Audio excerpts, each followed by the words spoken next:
बिस्मिल्लाहिर्रहमानिर्रहीम। Welcome to my YouTube channel Umeed Bahar. Dear viewers, English straight handwriting के दूसरे lesson में आपको वेलकम करते हैं। आज जो मैं मार्कर यूज़ करने जा रहा हूं वो एक 604 है और दूसरा 605 है। इन दोनों मार्कर्स के साथ मैं आपको इंग्लिश के अल्फ़ाबेट्स लिख कर दिखाऊँगा कि किस तरह से आप उनकी शेप बना सकते हैं। तो चलिए वीडियो शुरू करते हैं। सबसे पहले हम 604 को यूज़ करेंगे और इसके साथ अगले अल्फ़ाबेट्स लिखेंगे। तो ए, बी और सी तो हमने पहली क्लास में सीख चुके हैं। आज डी से स्टार्ट करेंगे।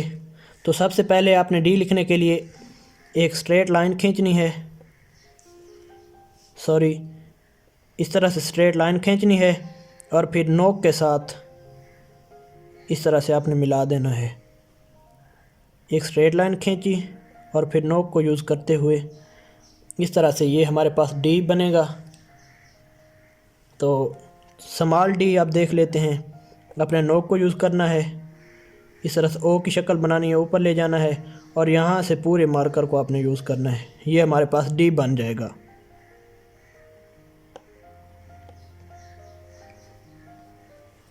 ये देखें।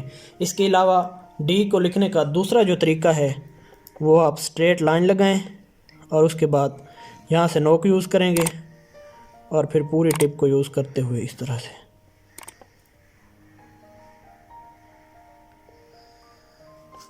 और स्मॉल डी, ये आपने मार्कर को घुमाना है।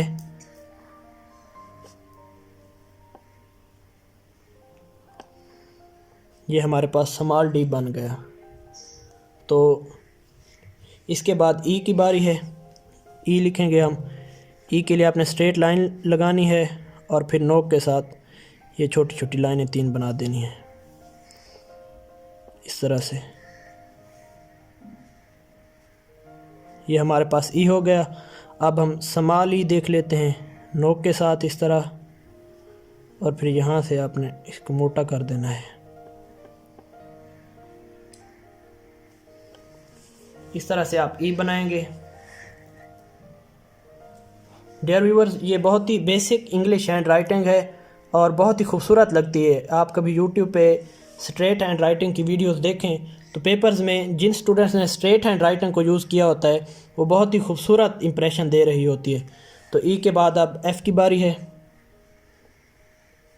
कुछ ही दिनों की प्रैक्टिस से आप ये राइटिंग सीख सकते हैं आसानी के साथ। ये एफ़ के लिए सीधी लाइन लगाई और फिर नोक के साथ।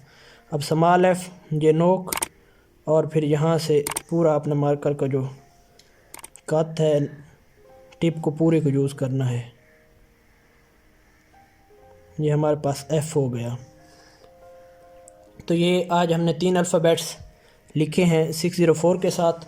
अब यही अल्फ़ाबेट्स हम 605 मार्कर के साथ लिखेंगे कि 605 के साथ कैसी शेप बनती है। तो डी लिखेंगे सबसे पहले। ये स्ट्रेट लाइन खींची और उसके बाद ये नोक के साथ। इसके अलावा दूसरा जो तरीका है वो आपने इस तरह से लिखना है।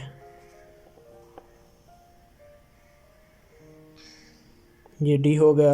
इसके बाद छोटा डी, ये नोक के साथ लिखना है और यहाँ से पूरी।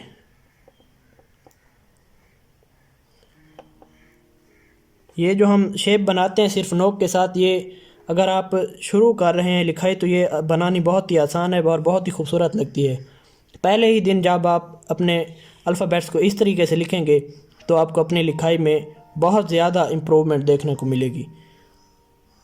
तो ये डी के बाद ई, स्ट्रेट लाइन और ये नोक के साथ, स्ट्रेट लाइन और नोक। सिर्फ आपने सीखना यह है कि मार्कर को घुमाया किस तरह जाता है। ये नोक और फिर यहाँ से मार्कर को घुमा के ये देखें, ये ई। अब एफ़ की बारी है। ये स्ट्रेट लाइन और ये ई और एफ़ एक जैसी ही शेप्स में है।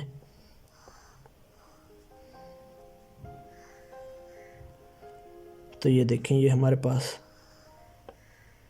एफ़ हो गया। तो ये थे हमारे आज के अल्फ़ाबेट्स। उम्मीद करता हूँ आपको मेरी आज ये वीडियो पसंद आई होगी। अपने दोस्तों के साथ शेयर कीजिए और चैनल को सब्सक्राइब कीजिए। मिलते हैं अगली क्लास में। अस्सलामु अलैकुम।